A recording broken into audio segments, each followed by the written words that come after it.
महाबोधि महाविहार मुक्ति आंदोलन में अपना अटूट विश्वास साथ सहयोग लेकर बैठे समस्त इस भव्य कार्यक्रम को आयोजित करने वाले श्रद्धावान उपासक उपासिकाएं, उन सबको मेरी ओर से जिन्होंने इस महाबोधि महाविहार मुक्ति आंदोलन में अपना जिस प्रकार भी जिस भाव से भी सहयोग किया है, उन सबको नमो बुद्धाय, जय भीम।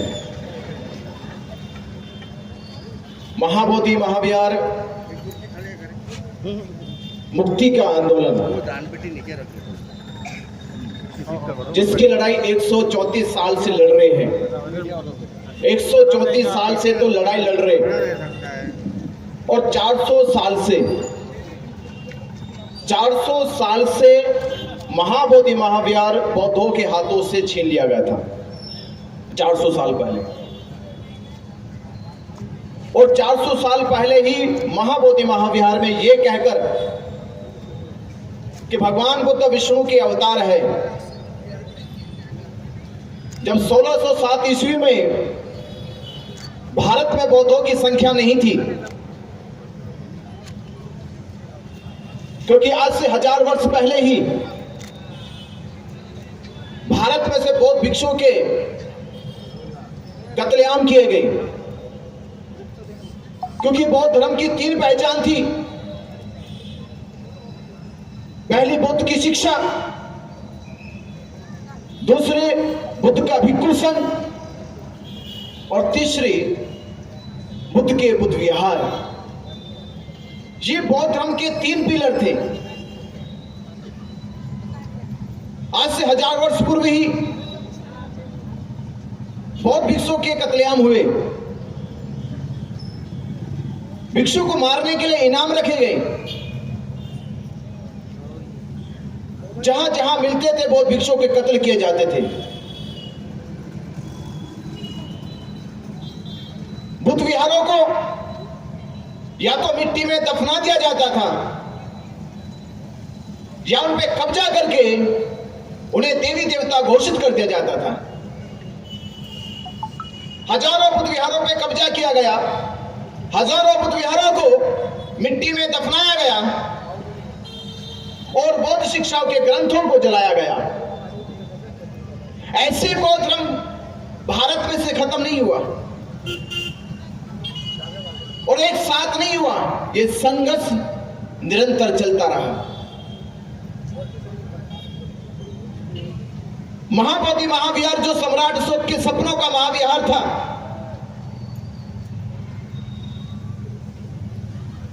जब सम्राट अशोक ये सपना देखते थे बनाते समय कि महाबोधि महाविहार ये केवल भारत के लिए नहीं, पूरी दुनिया के लिए प्रेरणा का स्थल है। प्रेरणा का स्थल जहां से सिद्धार्थ गौतम के जीवन को, जहां से सिद्धार्थ गौतम के जीवन को एक बड़ा परिवर्तन मिला और बुद्ध बन के संसार के अंधकार को दूर कर गया। ये सपना सम्राट अशोक देखते हैं कि मैं जिस महाबोधि महाविहार की नींव रख रहा हूं, यह आने वाले समय में संसार के लिए प्रेरणा का स्थल बनेगा। दुनिया के लोग यहां से प्रेरणा लेकर जाएंगे, अपने जीवन में, अपने देश में वो परिवर्तन करेंगे और बौद्ध धर्म की प्रगति के राह पे चलेंगे। ये ऐसे नहीं बनाएगा। ये बौद्ध समाज की प्रगति की राह कैसे संसार के लोगों को मिलेगी, ये बनाया गया। पर 1000 वर्ष पूर्व जब बौद्ध शिक्षाओं को, बौद्ध ग्रंथों को जलाया गया, बोधि वृक्ष को जलाया गया, भिक्षुओं के कत्लेआम किए गए, विहारों को दफनाया गया या उन पे कब्जा किया गया, उसके बाद बचा समाज और समाज को जातियों में बांटकर उन्हें शोषित पीड़ित बनाया गया, अछूत बनाया गया, जिससे ये सामाजिक मानसिक गुलाम बन जाए, ये समाज में सर उठा के चल ना सके, ये धर्म की बात कर ना सके। तो समाज की शिक्षा, संस्कार, संस्कृति और सभ्यता को भी नष्ट कर दिया। और फिर मैं कहता हूं कि लूटी संस्कृति हमारी दासहीन बनाया था।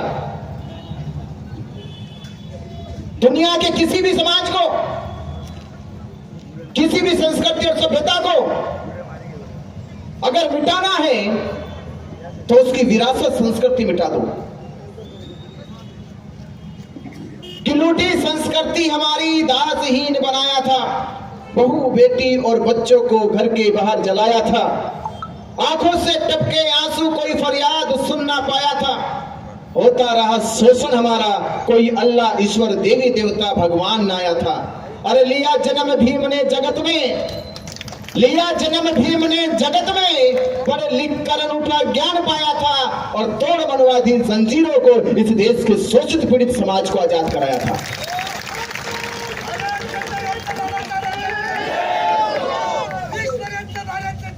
बाबा साहब अम्बेडकर ने वो हजारों साल की गुलामी की जंजीरों को तोड़ दिया, हमें आजाद कर दिया। और आजादी के बाद हमारा कर्तव्य क्या था?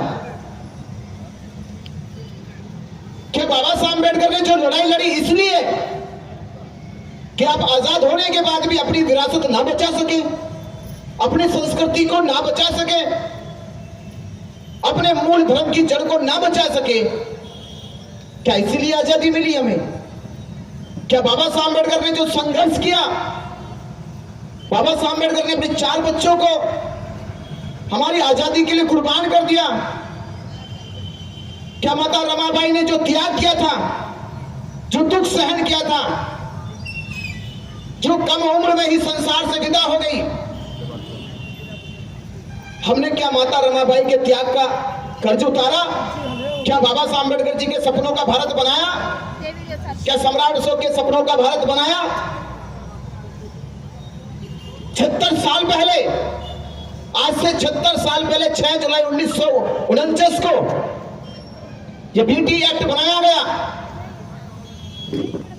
मैं पूछता हूं कभी कभी उन पंडों से, सरकारों से भी, क्या किसी दुनिया में किसी भी इस्लाम मंदिर पे कानून बनाया गया? दुनिया के किसी भी इस्लाम मंदिर पे कानून नहीं बना, दुनिया के किसी भी ईसाई मंदिर पे कानून नहीं बना, भारत और दुनिया में जितने भी हिंदू मंदिर हैं उन पे कानून नहीं बना। तो बौद्धों के महाबोधि महाविहार पे कानून क्यों बनाया गया? क्या जरूरत थी कानून बनाने की? कानून बनाया क्यों गया? महाबोधि महाविहार पे कानून नहीं बल्कि सरकार को महाबोधि महाविहार बौद्धों को सौंपना था, और सौंपने की बजाय उन्होंने एक्ट बनाकर ये पंडे पुरोहितों को सौंप दिया। पंडे पुरोहितों का महाबोधि महाविहार से क्या लेना देना? ये मोटी बात तो उसको भी समझ में आती जो कभी स्कूल नहीं गया। ये इतनी कानूनी बात नहीं थी कि इसको समझाने के लिए आपको बहुत पढ़ना पड़ेगा।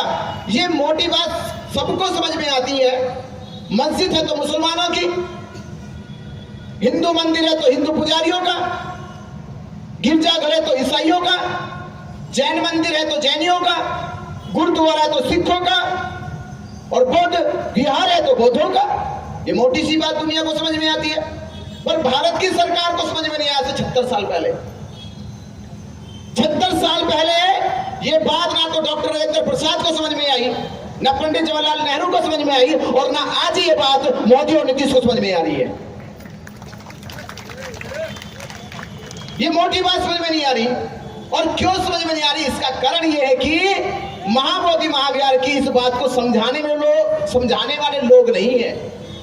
कौन नहीं है? समझाने वाले लोग नहीं है। इसलिए मैं आपसे कह रहा हूं, अगर हम बौद्ध लोग अपनी शक्ति, अपनी ताकत को इकट्ठा कर देते तो 76 साल समझाने में नहीं लगते, एक दिन में समझा देते। ये 76 साल नहीं लगते, एक दिन में समझा देते। और कब समझाएंगे? जब आप भारत में बौद्धों की शक्ति को, बौद्धों की ताकत को एकजुट करोगे और समाज को तैयार करोगे। बताओगे कि महाबोधि महाविहार क्यों मुक्त कराना चाहिए?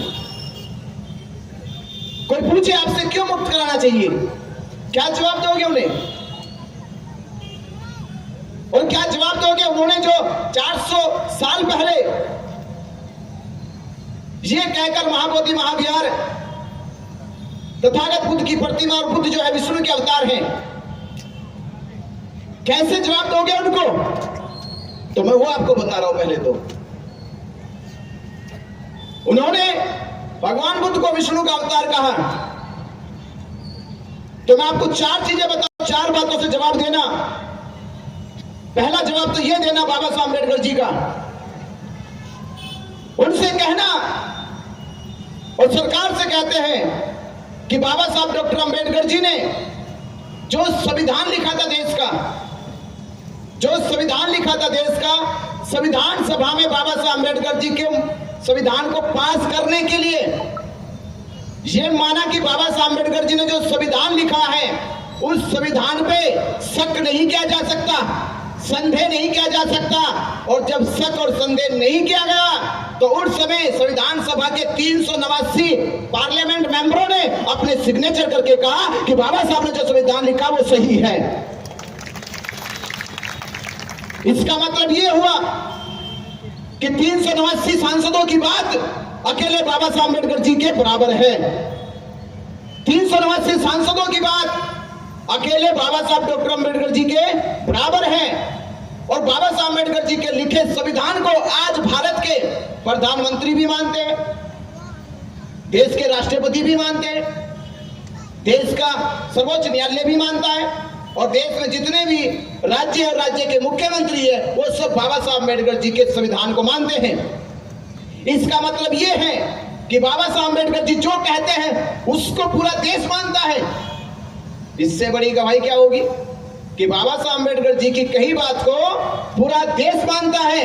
तो बाबा साहब अम्बेडकर ने ही संविधान लिखने के बाद 14 अक्टूबर 1956 को कहा था, कोई दूसरा नहीं कह रहा। जिन्होंने भारत का संविधान दिया और संविधान को पूरे देश ने माना, पूरा देश साक्षी है बाबा साहब अम्बेडकर जी ने जो संविधान दिया है वो सत्य है, अटूट है, विशाल है, न्यायप्रिय है, उस पर शक नहीं किया जा सकता, संदेह नहीं किया जा सकता। तो बाबा साहब अम्बेडकर जी ने ही 14 अक्टूबर 1956 को कहा था अपनी 22 प्रतिज्ञाओं में कि ब्रह्मा विष्णु महेश ईश्वर नहीं है, मैं उनको ईश्वर नहीं मानूंगा। ये बाबा साहब अम्बेडकर ने कहा कि ब्रह्मा विष्णु महेश ईश्वर नहीं है, मैं उनको ईश्वर नहीं मानता।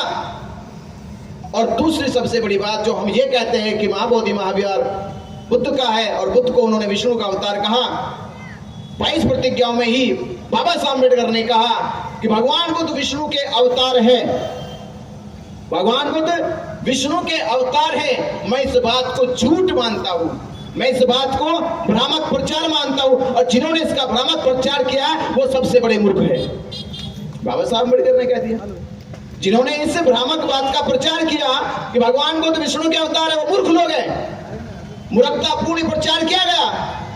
इससे यह सिद्ध होता है कि जब बाबा साहब अम्बेडकर ने संविधान लिखा उसमें संदेह नहीं किया गया, तो बाबा साहब अम्बेडकर ने 22 प्रतिज्ञा बोलते समय यह कहा कि भगवान बुद्ध विष्णु के अवतार नहीं है। तो ये बात तो भगवान बुद्ध की बाबा साहब अम्बेडकर कहते। अब मुझे वो बताओ जिसने ये कहा, पूछो उससे कि ये किसने कहा कि भगवान बुद्ध विष्णु के अवतार है, उसे पकड़ के लाओ पहले। ये किसने कहा, ये किसने कहा? और जिसने भी कहा तो उसको पहले बाबा साहब अम्बेडकर जी के बराबर खड़े करना। अगर बाबा साहब अम्बेडकर जी के बराबर वो होंगे तब हम उनकी बात मानेंगे, अन्यथा बाबा साहब अम्बेडकर की बात देश को माननी चाहिए कि भगवान बुद्ध विष्णु के अवतार नहीं है तो नहीं है। बाबा साहब अम्बेडकर संविधान दिया, तो जिसने ये कहा उसने देश को क्या दिया, उसने देश को क्या दिया? और दूसरा तर्क, 17 फरवरी 2002 को सारनाथ में हिंदुओं के सरमौर शंकराचार्यों को बुलाया गया, उनके साथ शास्त्रार्थ हुआ, डिबेट हुई, और 3 दिन की इस डिबेट में 17, 18, 19 की डिबेट में शंकराचार्य ने लिख कर दिया कि हम ये बात स्वीकार करते हैं कि भगवान बुद्ध विष्णु के अवतार नहीं है और भगवान बुद्ध से हिंदू संस्कृति का कोई लेना देना नहीं है। उन्होंने स्वीकार किया कि 8वीं सदी में हमारे शंकराचार्य ने जब केरला से जम्मू कश्मीर तक की यात्रा निकाली तो उनकी उस यात्रा में सबसे बड़ा और सबसे पहले उद्देश्य था कि वो भारत में से बौद्ध धर्म का पतन करे, बौद्ध धर्म को खत्म करे। इसका मतलब ये होता है कि शंकराचार्य मानते हैं कि बौद्ध धर्म हिंदुओं का नहीं है, शंकराचार्यों का नहीं है, पंडितों का नहीं है। बौद्ध धर्म भारत के मूल निवासियों का है, भारत के बहुजन समाज का है। बौद्ध धर्म से पंडित पुरोहितों का कोई लेना देना नहीं है। ये बात 8वीं सदी में शंकराचार्य मानते हैं और शंकराचार्य की बात को 2002 में सारनाथ को शंकराचार्य भी मानते हैं और ये कहते हैं कि कुछ लोगों ने बीच में आकर ये झूठा प्रचार किया कि भगवान बुद्ध विष्णु के अवतार हैं।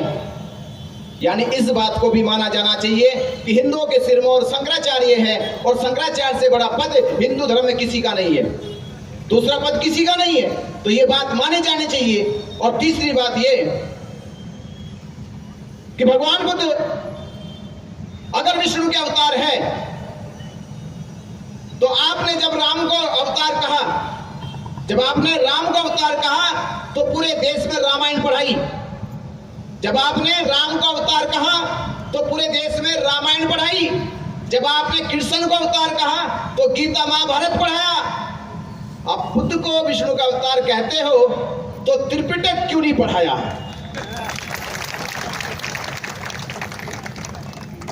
त्रिपिटक क्यों नहीं पढ़ाया? क्योंकि अगर त्रिपिटक पढ़ाया जाता तो भंडा सारा फूट जाता। भगवान बुद्ध की शिक्षा पढ़ाई जाती तो पंडों का भंडा सारा फूट जाता। इसलिए भंडा ना फूट जाए, राज ना खुल जाए, पंडों का षड्यंत्र समझ में ना आ जाए देश को, इसलिए बुद्ध के नाम पर पेट भरने के लिए केवल उन लोगों ने बुद्ध को विष्णु का अवतार बताया। पेट भरने के लिए, दिमाग भरने के लिए नहीं, पेट भरने के लिए। इसलिए हमारे पास ये तर्क आए, इन तर्कों के आधार पर हम ये सिद्ध कर रहे कि भगवान बुद्ध विष्णु के अवतार नहीं है।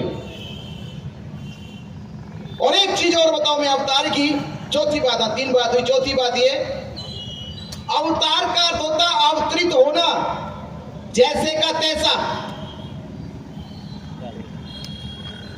विष्णु के अवतार का अर्थ है विष्णु सन्यासी नहीं है, ग्रस्त आदमी है, ग्रस्त।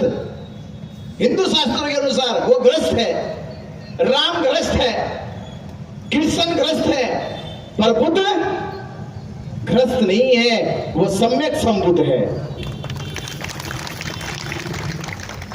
राम आए तो कोई ज्ञान प्राप्त नहीं किया, कृष्ण आए तो कोई ज्ञान प्राप्त नहीं किया, क्योंकि वो अवतार थे। तो जो विष्णु के अवतार है वो वही बोलेंगे जो अवतार के रूप में उन्होंने पाया है। पर सिद्धार्थ जब जन्म लेते हैं, 29 साल की आयु में घर छोड़ देते हैं और 35 साल की आयु में इस धरती पे तप कर, साधना करके, कठिन विपश्यना करके वो संबोधि को प्राप्त करते हैं। और संबोधि के प्राप्त ज्ञान से संसार ये कहता है कि ये कोई आम मनुष्य नहीं है, ये सम्यक संबुद्ध है। इससे पहले ना तो शास्त्रों में लिखा, ना परंपराओं में था, ना किसी सिद्धांत में था। जो बुद्ध कहते हैं वो एक नया सिद्धांत बताते हैं, एक नई परंपरा शुरू करते हैं। तो तथागत बुद्ध अपने आप में सर्जन है, सर्जनात्मक बात है बुद्ध की। वो दोहराई गई बात नहीं है, वो परंपरावादी बात नहीं है, वो शास्त्रवादी बात नहीं है। बुद्ध की बात है, उत्सर्जन की बात है, ज्ञान की बात है, उत्पन्न की बात है। जब ये लगने लगा कि बुद्ध की बात पूरे संसार में प्रभाव छोड़ रही है, बुद्ध की देशना, बुद्ध के उपदेश संसार में अपनी जड़ें जमा रहे हैं, तो धीरे धीरे षड्यंत्र हुआ। और षड्यंत्र का नतीजा ये पहुंचा कि आज की डेट में महाबोधि महाविहार बौद्धों के पास नहीं है। क्यों नहीं है? 13 अक्टूबर 1935 में आपके यही नासिक में यमुना की सभा में बाबा साहब डॉक्टर अंबेडकर जी कहते हैं, मैं हिंदू धर्म में पैदा हुआ, ये मेरे बस की बात नहीं थी। पर मैं इसमें मरूंगा नहीं, ये मेरे बस की बात है।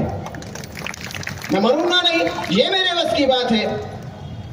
बाबा साहब अम्बेडकर जी से जो लोग घबराते थे, डरते थे, उन लोगों ने बाबा साहब अम्बेडकर जी की बात को सीरियसली ले लिया और सोचने लगे कि बाबा साहब अम्बेडकर लगता है अगर धर्म परिवर्तन कर गए तो भारत में लाखों करोड़ों लोग बाबा साहब अम्बेडकर जी के साथ धर्म परिवर्तन कर लेंगे। तो पता लगाओ कि बाबा साहब अम्बेडकर जी किस धर्म को स्वीकार करेंगे। तो धीरे धीरे जांचें बैठी, धीरे धीरे जासूसी करने लगे। तो आखिर में पता चला कि बाबा साहब डॉक्टर अम्बेडकर जी की श्रद्धा भावना तथागत बुद्ध के धम्म में है और हो सकता है भविष्य में बाबा साहब अम्बेडकर भगवान बुद्ध के धम्म को स्वीकार करें। तो आपको एक चीज कहना चाहता हूं मैं, जब कोई मनुष्य इस्लाम धर्म कबूल करेगा तो उसका सपना क्या होगा? कोई इस्लाम धर्म कबूल करे, उसका सपना क्या होगा? कि वो एक बार मक्का मदीना घुमाए। क्या सपना होगा? कि वो एक बार जीवन में मक्का मदीना चले जाए। अगर कोई सिख धर्म स्वीकार कर ले, उसका सपना होगा एक बार वो अमृतसर का गोल्डन टेम्पल मंदिर घुमाए। कोई ईसाई धर्म स्वीकार कर ले, उसका सपना होगा कि एक बार यरूशलेम या वेटिकन सिटी के चर्च में घुमाए। उसी प्रकार जब भारत और दुनिया के बुद्धिस्ट बौद्ध धर्म स्वीकार करेंगे, उनका भी सपना होगा कि वो एक बार महाबोधि महाविहार घुमाए। उनका भी सपना होगा और सपना लेकर जाएंगे, पर वहां कुछ और पाओगे। मुसलमान मक्का मदीने में गया, वो जैसा सपना लेके गया वैसा उसको वहां मिला।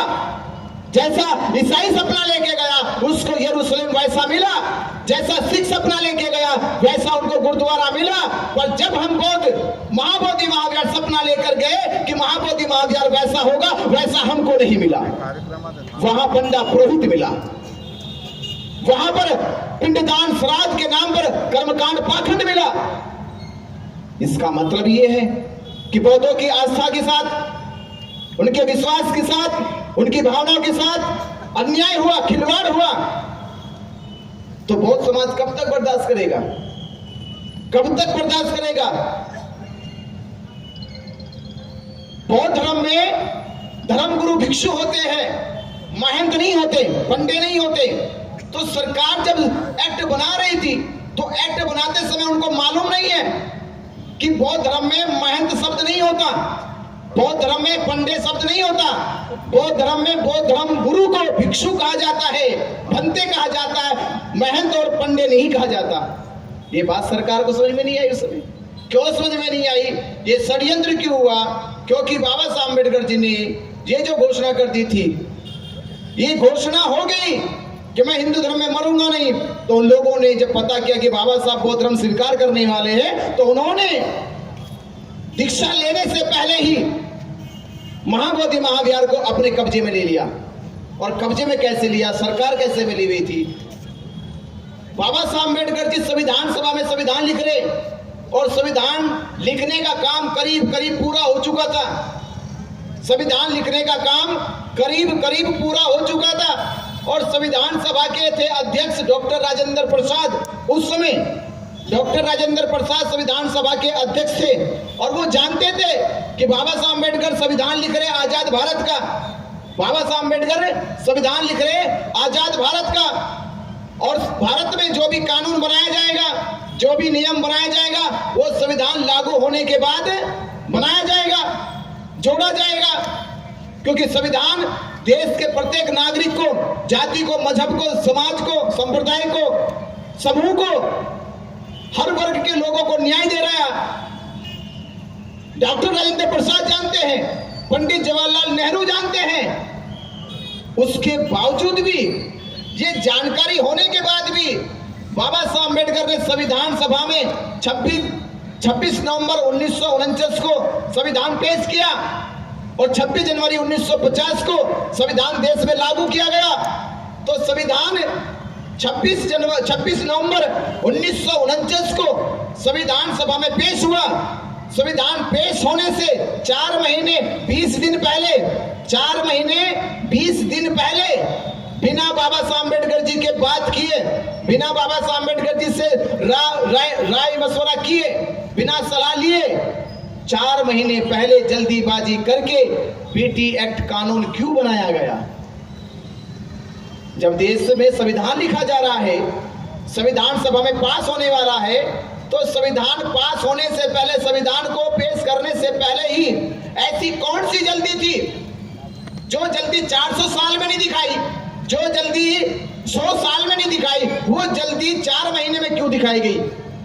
1949 में तो भारत में आंदोलन भी नहीं चल रहा था।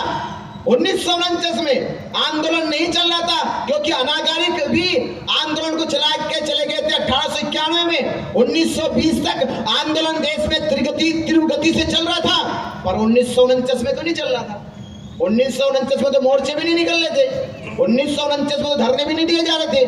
तो जब ना मोर्चे थे, ना धरने थे, ना कोई आंदोलन था, तो किसका दबाव था? किसके कहने से तुमने बीटी एक्ट बनाया? किसके कहने से बनाया? कानून तो तब बनाया जाता है जब समाज आंदोलित हो, संघर्ष कर रहा हो, सड़कों पे हो।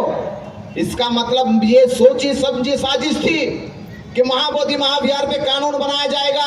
अगर कानून बाबा साहब अम्बेडकर ने बना दिया तो महाबोधि महाविहार ये मंदिर कुछ नहीं जो भारत में है। एक चीज बता रहा हूं मैं आपको, जो मंदिर भारत में है, जिनको शिरडी साईं कहते हैं या तिरुपति बालाजी कहते हैं, उनपे जब हिंदू धर्म के लोगों का दान आता है तो वो करोड़ों में जाता है, अरबों में जाता है, केवल एक देश के। आप सोचिए, महाबोधि महाविहार भारत के बौद्धों का नहीं, वो विश्व के 56 देश की बुद्धिस्टों का महाबोधि महाविहार है। उस पर जब 56 देश के बुद्धिस्ट दान करेंगे तो खरबों में जाता होगा। तो खरबों का दान कहां गया? ये खरबों का दान कहां चला गया? क्या बुद्धिस्टों के लिए कॉलेज बनाए? क्या बुद्धिस्टों के लिए यूनिवर्सिटी बनी? क्या बुद्धिस्टों के लिए स्कूल बने? आप बुद्धिस्टों के लिए छोड़ दीजिए, आज तक भी 76 सालों में बौद्ध भिक्षुओं के लिए प्रशिक्षण केंद्र बीटीएमसी कमेटी ने नहीं बनाए। तो दान कहां चला गया? जब भिक्षुओं के लिए प्रशिक्षण केंद्र नहीं बने, भिक्षुओं के लिए भिक्षु निवास नहीं बने, भिक्षुओं के लिए भोजन दान की व्यवस्था नहीं हुई, भिक्षुओं के लिए चिकित्सा की सुविधा नहीं हुई, तो दुनिया का जो महाबोधि महाविहार को श्रद्धा से दान दिया गया था, वो दान गया कहां? अगर वो दान भिक्षुओं की शिक्षा के ऊपर, भिक्षुओं के ऊपर खर्च होता तो बाबा साहब अम्बेडकर जी का सपना साकार होता कि भारत एक दिन बौद्ध में हो जाता। भारत बौद्ध में ना हो जाए, बाबा साहब अम्बेडकर जी का सपना साकार ना हो जाए, इसलिए बुद्धिस्टों के दान को हड़पने के लिए उन्होंने एक कानून बनाया है। और इस दान का सारा पैसा किसके पास जाता है?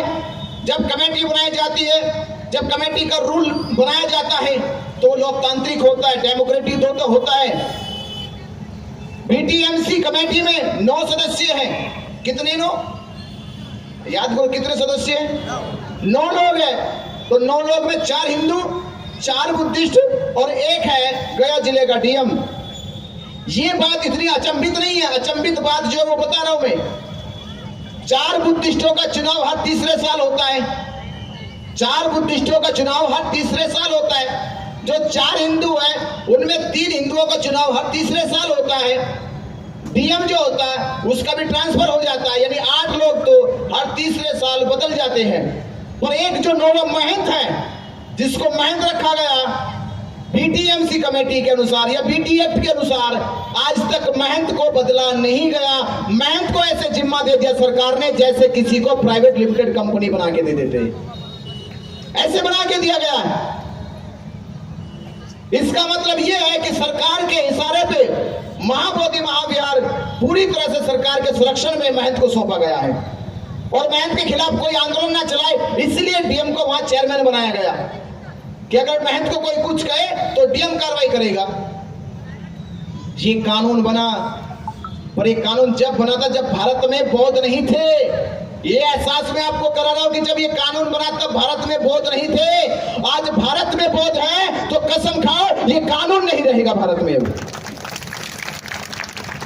ये कानून तब था जब भारत में बौद्ध नहीं थे, अब भारत में बौद्ध है तो अब बीटी एक्ट नहीं रहेगा। इसे रद्द कराने के लिए आपको क्या करना है?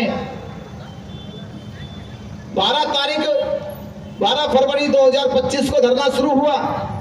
ये मालूम है आपको? कितनों को मालूम है? 12 फरवरी 2025 को धरना शुरू हुआ और पूरे 90 दिन बुद्ध पूर्णिमा तक धरना चला। बुद्ध पूर्णिमा तक धरना चला।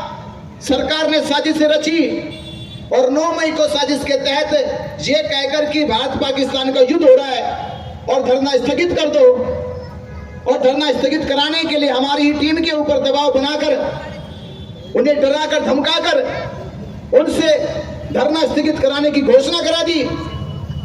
ये 9 तारीख की बात है। जब हमको पता चला, हम रात के 11 बजे पहुंचे और जब वहां पहुंचे तो प्रशासन की गाड़ियां पूरी फोर्स लगी हुई थी धरना को हटाने के लिए।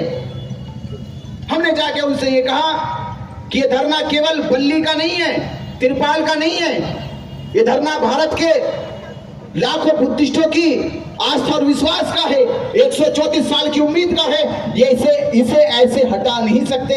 इसे हटाने के लिए तुम्हें मुझसे गुजरना होगा। हटा नहीं सकते इसको। और जिन्होंने तुम्हें प्रस्ताव दिया हटाने का, उस प्रस्ताव को मानते नहीं है।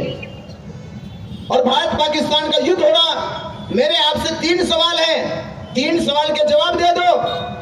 अगर आपने 3 सवालों के जवाब दिए तो मैं बात मानूंगा कि आप बात संविधान के अनुसार कर रहे, कानून के अनुसार कर रहे।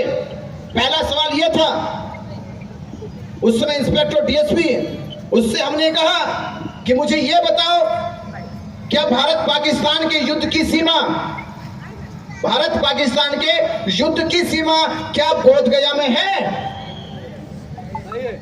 पूछा उनसे भी, अगर यही खतरा सारा है बोध गया में, इसका मतलब यह है कि भारत पाकिस्तान के युद्ध की सीमा बोध गया में है। तो जो बमबारी होगी वो सब बमबारी बोध गया में होगी। अगर ऐसा है तो हम धरना स्थगित कर सकते हैं। भारत पाकिस्तान की युद्ध की सीमा अमरनाथ यात्रा से मिलती है। आज तक भी वो रद्द नहीं हुई थी। मैंने तब कहा उनसे, वो रद्द नहीं हुई अभी तक, यात्रा चालू है और तुम हटाने की बात करते हो धरने को। उनके पास इस बात का जवाब नहीं था। दूसरा सवाल यह था कि महाबोधि महाविहार मुक्ति का आंदोलन जो ये धरना स्थल पे चल रहा है, क्या केवल धरना स्थल से ही राष्ट्रीय सुरक्षा का उल्लंघन हो रहा है? क्या धरना स्थल से ही राष्ट्रीय सुरक्षा का उल्लंघन हो रहा? अगर केवल इससे ही हो रहा है तो मुझे बताओ, क्योंकि आपने गया जिले में जितने भी कार्यक्रम है किसी को भी रद्द करने की अभी तक कोई पहल नहीं करी। ना तो आपके पास जितनी परमिशन आपने गया जिले में दी है वो परमिशन रद्द करी, या तो आप ये नोटिस लेकर आओ कि गया जिले में जितने भी होने वाले प्रोग्राम है हमने वो सब रद्द कर दिए। तो हम आपकी बात मानते हैं कि आपने बाकी प्रोग्राम रद्द कर दिए, हम अपना आंदोलन धरना स्थगित कर देंगे। आपके पास वो जवाब भी नहीं है। और तीसरा ये कि धरना स्थल से समस्या है तो यहां से 2.5 किलोमीटर दूर कालचक्र मैदान में होने वाले प्रोग्राम से समस्या क्यों नहीं है?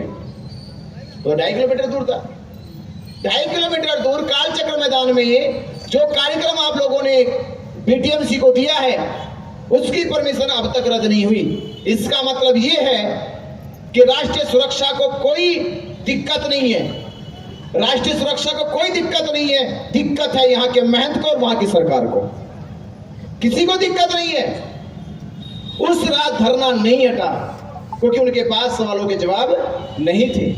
3 दिन बीत गए, 12 तारीख आई। 12 तारीख को भी उन्होंने साजिशें रची कि बुद्ध पूर्णिमा जयंती पर उन्होंने शिवलिंग की पूजा कराई कि हिंदुओं की आस्था को ठेस लगेगी, वो लोग झगड़ा करेंगे, वो लोग दंगा करेंगे और झगड़ा और दंगे के नाम पर इनके ऊपर मुकदमे कर दिए जाएंगे, राज्यपाल का विरोध करेंगे।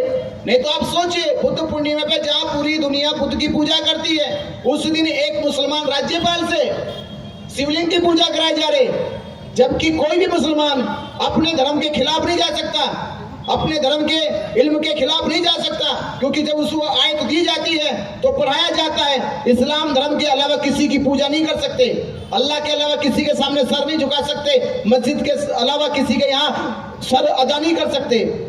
तो एक राज्यपाल जो मुस्लिम है, मोहम्मद आरिफ, उसने शिवलिंग पूजा क्यों की? क्योंकि ये षड्यंत्र था, वो भी बुद्ध पूर्णिमा के दिन। बुद्ध पूर्णिमा में हम लोग शांत रहे कि आज बुद्ध पूर्णिमा है, पूरे विश्व के लोग हम लोगों की ओर देखते हैं, हमारे यहाँ से कोई गलत संदेश ना जाए। पर 13 तारीख को भी वही हुआ। उन्होंने महाबोधि महाविहार में कुछ गुंडों को घुसा के रखा था, कुछ सिविल ड्रेस में पुलिस वालों को रखा था, और उन्होंने बौद्ध उपासिकाओं के साथ उनके सामने जय भीम, जय हनुमान और जय श्री राम के नारे लगाए कि बौद्ध उपासक बुद्धिस्ट लोग यहाँ भड़केंगे, इनके विरोध में कुछ कहेंगे, झगड़ा होगा। तो वहाँ बौद्ध उपासक उपासिकाओं ने नमो बुद्धाय जय भीम के नारे लगाए और विरोध में पुलिस वालों ने उनके ऊपर मारपीट की, उन्हें पीटा घसीटा। जिनके सम्मान के लिए हम लोग वहां पहुंचे और अपने पुलिस वालों के ऊपर कहा कि जिन्होंने ऐसी क्रूरता की, बदतमीजी की, उनके ऊपर मुकदमे होने चाहिए। तो पुलिस ने हमारे ऊपर रात को 1 बजे हमें उठाकर ये कहकर कि हिंदू संगठन के लोग तुम्हें मारना चाहते हैं, आपकी जान को खतरा है, आप हमारे साथ चलो। तो रात के 1 बजे हमें लेकर गए और अगले दिन उन्होंने हमारे ऊपर 3 मुकदमे करके फर्जी हमें जेल भेजा। और जेल भेजने के 2 दिन बाद धरना खत्म हुआ। और जब हम जेल से निकले 68 दिनों के बाद, तो हमने कसम खाई, प्रतिज्ञा करी कि सरकार और पंडित पुरोहित, तुमने धरना खत्म किया है, पर हम बाबा साहब अम्बेडकर जी के बच्चे हैं, हम देश में आंदोलन खत्म होने नहीं देंगे। आंदोलन जिंदा रखेंगे, आंदोलन को मजबूत करेंगे। और आंदोलन को मजबूत करने के लिए दीक्षा भूमि नागपुर से 17 अगस्त 2025 को ये संकल्प लेके कि महाबोधि महाविहार मुक्ति के आंदोलन में पूरे देश में जन समर्थन पैदा करेंगे, पूरे देश के बौद्ध समाज को जगाएंगे, अंबेडकर समाज को जगाएंगे, बहुजन समाज को जगाएंगे।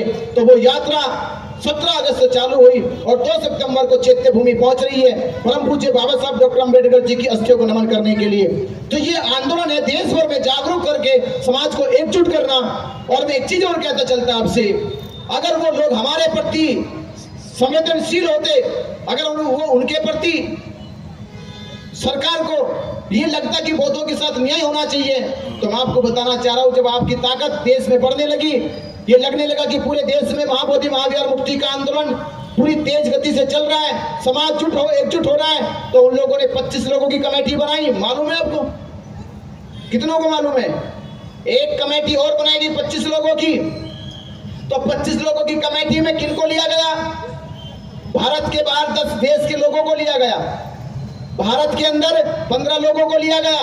15 लोगों में दलाई लामा जी को लिया, दलाई लामा जी को लिया। पर मैंने उनसे सवाल किया कि अगर आप बाबा साहब अम्बेडकर जी से और बौद्ध धर्म से थोड़ा सा भी स्नेह रखते, तो भारत में परम पूज्य बाबा साहब डॉक्टर अंबेडकर जी की सबसे बड़ी संस्था जो बौद्ध धर्म का प्रचार प्रसार भारत में करती है, वो भारतीय बौद्ध महासभा है, जो पूरे देश में करती है प्रचार प्रसार। बाबा साहब अम्बेडकर जी की बनाई हुई संस्था भारतीय बौद्ध महासभा है। और भारतीय बौद्ध महासभा के कार्याध्यक्ष माननीय भीमराव अम्बेडकर जी, आपने उनको कम से कम इस 25 लोग कमेटी में कुछ तो स्थान देना चाहिए था, स्थान देना चाहिए था, उनको पूछना चाहिए था। भारतीय बौद्ध महासभा के कार्याध्यक्ष या राष्ट्रीय अध्यक्ष से पूछना चाहिए था, पर आपने वो काम नहीं किया। इससे ये बात समझ में आती है कि उन लोगों को वो लोग पसंद है जो उनका विरोध नहीं करते, उनको अम्बेडकरवादी बुद्धिस्ट पसंद नहीं है। ये बात तो समझ में आ जानी चाहिए कि खतरा उनको उन लोगों से नहीं कि जो उनका विरोध नहीं करते हैं, उनको दलाई लामा जी से खतरा नहीं है, उनको खतरा है बाबा साहब अम्बेडकर जी की विचारधारा वालों से। किनसे खतरा है? बाबा साहब अम्बेडकर की विचारधारा वालों से खतरा है, क्योंकि बाबा साहब अम्बेडकर ने अपने 40 साल के जीवन संघर्ष में कोई लड़ाई नहीं हारी, कोई लड़ाई नहीं हारी। तो ये बाबा साहब अम्बेडकर जी के बच्चे हैं, ये लड़ाई ये नहीं हारेंगे, ये महाबोधि महाविहार की लड़ाई जीतेंगे, इसलिए उन्होंने हमको स्थान नहीं दिया। तो मैं फिर भी कहूंगा, महाबोधि महाविहार मुक्ति आंदोलन के जन समर्थन इस धम्मध्वज यात्रा में जब 16 अगस्त को नागपुर की पावन धरती पे पहला प्रोग्राम हुआ, तो माननीय भीमराव अम्बेडकर जी ने, जो भारतीय बौद्ध महासभा का नेतृत्व करते हैं, बौद्ध धर्म का प्रचार प्रसार पूरे देश में करते हैं, उन्होंने कहा कि बंते जी, ये लड़ाई केवल बौद्ध भिक्षुओं की नहीं है, ये लड़ाई किसी एक संगठन की नहीं है, ये लड़ाई पूरे समूचे भारत के बुद्धिस्टों की है, समूचे भारत की संस्थाओं की है। ये लड़ाई हम मिलकर लड़ेंगे और मिलकर जीतेंगे। यही बात मैं आपसे कहना चाहता हूं कि ये लड़ाई केवल किसी संगठन की नहीं है, ये लड़ाई 134 साल से लड़ी जा रही है। और अपनी आखिरी बात खत्म करते हुए कहूंगा कि बुद्ध काल में आपका जन्म नहीं हुआ, ये अफसोस होगा। ये अफसोस कितने लोगों को है कि बुद्ध के समय आपका जन्म नहीं हुआ। अफसोस है ना ये कि हमने बुद्ध को देखा नहीं, बुद्ध को सुना नहीं, बुद्ध के साथ चले नहीं, तो अफसोस होगा। पर फिर भी मैं आपसे कह रहा हूं, अपने जीवन को धन्य मानो। क्या मानो? अपने जीवन को धन्य मानो, क्योंकि महाबोधि महाविहार की मुक्ति के लिए आपको चुना है। भले बुद्ध काल में आपका जन्म ना हुआ हो और 134 साल से यह आंदोलन इसलिए पूरा ना हुआ हो कि हो सकता है कि महाबोधि महाविहार की मुक्ति आपके हाथों लिखी हो। तो अपने आप पे गर्व करो कि हम उस विरासत को बचा रहे जिसको सम्राट अशोक ने बनाया है। हम उस विरासत को बचा रहे जिस विरासत को सिद्धार्थ गौतम ने बसाया है। सिद्धार्थ गौतम की ज्ञान प्राप्ति के बाद संसार में बोध गया का नाम गया है। तो हमारा जीवन धन्य है। हम अपने आप पे ये गर्व करते हैं कि हमें इस पवित्र आंदोलन के लिए चुना गया। और आपसे कहूंगा कि आने वाले भविष्य में जब आपके बच्चे बड़े हो जाएंगे, ये गौर से सुनना, आने वाले समय में जब आपके घर के बच्चे बड़े होंगे तो वो समाज में सर उठा के कह सके कि मैं उस घर से ताल्लुक रखता हूं, मैं उस घर से ताल्लुक रखता हूं जिन्होंने महाबोधि महाविहार की मुक्ति का आंदोलन लड़ा था। वो सर उठा के कह सके। जैसे आज हम कह रहे कि 22 साल के आंदोलन में जिन लोगों ने परम पूज्य बाबा साहब अम्बेडकर जी की मूर्ति को स्थापित करने के लिए आंदोलन किया है, वो लोग धन्य हैं। वो लोग इस देश के समाज के बहुत बड़े सूरमा हैं, वीर हैं, जिन्होंने बाबा साहब अम्बेडकर जी की मूर्ति को स्थापित किया है। तो उनका इतिहास कभी मिटाया नहीं जाता, उनको समाज सदैव याद रखता है। तो आप आने वाली पीढ़ियों के सर को ऊंचा उठाए, इसलिए मां बोधि महाविहार को पंडे पुरोहितों से मुक्त कराए। तो आप तैयार हो? बहुत समय हो गया, तैयार हो? कब? मरने के बाद? मरने के बाद तैयार होगे? मरने के बाद कितने लोग तैयार होगे? और मरने से पहले? मरने से पहले सब तैयार हो? सब तैयार हो? अगर सब तैयार हो तो महाबोधि महाविहार मुक्त जरूर हो जाएगा। हम देश में एक इंकलाब लाएंगे कि महाबोधि महाविहार की मुक्ति के लिए पूरे देश के बुद्धिस्टों को जगाएंगे और एकजुट करके महाबोधि महाविहार मुक्त कराएंगे एक दिन। और मुक्ति के लिए आपको एक निमंत्रण दे रहा हूं। 2 सितंबर को परम पूज्य बाबा साहब अम्बेडकर जी की पावन अस्थियां चैत्य भूमि में है। कहां पर है? चैत्य भूमि में है। तो वहां चलकर हमको एक संकल्प लेना है कि हे बाबा साहब अम्बेडकर, आपने 14 अक्टूबर 1956 को हमें थम दिया, हमारा मान बढ़ाया है। बाबा साहब अम्बेडकर, आपने 14 अक्टूबर 1956 को हमें थम दिया है, हमारा मान बढ़ाया है। हे बाबा साहब अम्बेडकर, हम संकल्प लेते हैं, आपकी अस्थियों के सामने वंदन करते हैं, अभिनंदन करते हैं। ये आपके बच्चे महाबोधि महाविहार मुक्त करके आपका सम्मान करेंगे। तो आपको 2 तारीख के लिए मैं आमंत्रित करता हूँ, पूरा भिक्खु संघ की तरफ से, पूरे आयोजकों की तरफ से मैं आपको आमंत्रित करता हूँ। और इस कार्यक्रम को महाबोधि महाविहार मुक्ति आंदोलन की इस यात्रा में हमारे परम उपासक धम्म मित्र नितिन गजबे जी, राकेश भार्गव जी, योगेश राव जी और साथ चले मंजित नोटियाल जी और पूज्य भिक्खु संघ के साथ हमारे मित्र, परम मित्र भिक्खु संघ रत्न और उनके साथी लोगों को मैं बहुत बहुत साधुवाद धन्यवाद देता हूं, जिन्होंने महाबोधि महाविहार मुक्ति आंदोलन के लिए अपना एक सहज प्रयास किया। और ये प्रयास महाबोधि महाविहार मुक्ति का पूरे देश में सबसे बड़ा आंदोलन सिद्ध होगा और सफल होगा। नमो बुद्धाय, जय भीम। और जिन लोगों ने इस आंदोलन को लिए अपना समर्थन दिया